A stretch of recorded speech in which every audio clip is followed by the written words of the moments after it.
ये अभी जो हम लोग एक्सरसाइज पढ़ रहे हैं एक्सरसाइज 5.2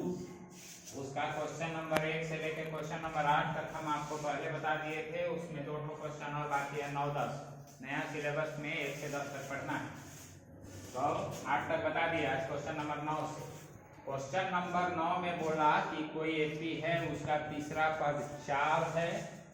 9वां पद -8 है, तो कौन सा पद 0 होगा? कौन सा पद 0 होगा? कहने का मतलब मान लीजिए कि कोई एक एपी है, उसका पहला पद में क्या है नहीं मालूम, दूसरा पद में क्या है नहीं मालूम, लेकिन तीसरा पद में 4 है पता। फिर चौथा में क्या है, पांचवा में क्या है, छठा में क्या है, सातवां में क्या है, आठवां में क्या है नहीं मालूम, लेकिन 9वां पद में क्या है, 9वां पद में -8। ऐसे ही कहां पर 0 होगा, माने पहला पद 0 होगा कि दूसरा होगा कि चौथा होगा, पांचवा होगा कि 1000वां होगा, वो पता करना है। तो हम यहाँ पर लिखे कि दिया है A3 बराबर 4 A9 बराबर -8, हमको ज्ञात करना है कि कौन सा पद बराबर 0, तो हमको नहीं मालूम, इसीलिए लिख दिए कि माना nवां पद बराबर 0। अब अगर n का मान निकाल देंगे तो हमको पता चल जाएगा कि कैवा जगह में 0 है। अब A3 बराबर 4 तो A प्लस 2D बराबर 4 होगा, इसलिए बोका मत बनो, A plus 3 minus 1 Guna D होगा यहाँ पर, तो इसको डायरेक्ट लिख दिए हैं A प्लस 2 में से 3 में से 1 गया तो A प्लस 2D, तो A प्लस 2D बराबर 4 इक्वेशन नंबर 1। A9 बराबर -8 तो A प्लस 8D बराबर -8, समीकरण 1 हो गया, समीकरण 2 हो गया, समीकरण नंबर 1 से A का मान निकाल लिए तो A बराबर 4 माइनस 2D। ऐसे ही सवाल बहुत बताए हैं, इसीलिए बार बार एक ही चीज को कितना बताते रहे।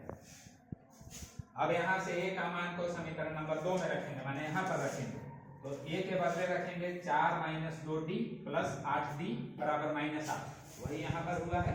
तो 8 में से 2 को D गया तो 6D प्लस में बचा, 4 प्लस 6D बराबर -8, 6D को यहीं पर छोड़ेंगे तो ये वाला 4 इधर प्लस है, उधर जाके माइनस हो जाएगा, -8 -4 दोनों माइनस है तो जुड़ जाएगा, -8 -4 बराबर -12, तो 6D बराबर -12, D को यहीं पर छोड़े तो 6 यहाँ गुना के साथ है तो इधर जाके भाग लग जाएगा, तो 6 से 12 को काटे 2 बार, इसलिए D का मान -2। अभी इस D का मान पलट के समीकरण नंबर 3 में रखेंगे तो A बराबर 4 - 2 गुने D का मान -2, तो 4 - 2 गुने -2, तो -2 गुने -2 बराबर +4 हुआ, तो 4 + 4 बराबर 8, तो A का मान 8 और D का मान -2। अब चूंकि हम an को 0 माने हैं तो an बराबर 0, तो an का फॉर्मूला होता है a + n - 1 × d, a के बदले 8 यहाँ पर निकाले थे, प्लस n - 1 और d के बदले -2 यहाँ पर निकाले थे, तो ये वाला चीज को यहीं पर छोड़े और 8 को उधर ले गए तो 0 में से 8 घटा तो -8 होगा, फिर n - 1 को यहीं पर छोड़े तो -2 नीचे आ गया, तो a माइनस और a माइनस कैंसिल हो गया, 2 चौके 8, माने n - 1 बराबर 4, तो n को यहीं पर छोड़े तो ये वाला 1 इधर आके प्लस हो गया, इसलिए n बराबर 5। माने कोई एपी है जिसमें तीसरा पद 4 था, 9वां पद -8 था, तो उसका पांचवा पद क्या होएगा, 0। ठीक। क्वेश्चन नंबर 10 में बोला कि किसी एपी का 17वां पद, कोई एपी है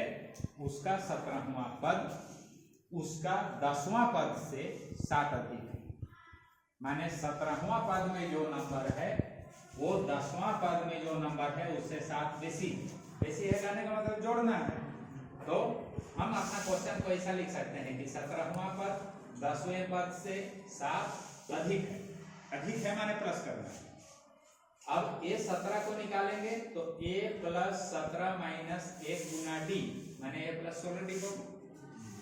10वां पद a + 10 - 1 माने 9, तो a + 9d बराबर 7। अब हमको d का मान निकालना है, तो हम d को एक तरफ करेंगे, तो e वाला a को भी उठा के उधर कर दिए तो माइनस था प्लस था माइनस हो गया,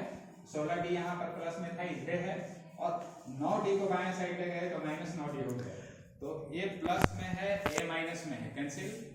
16 को d में से 9 को d घटा,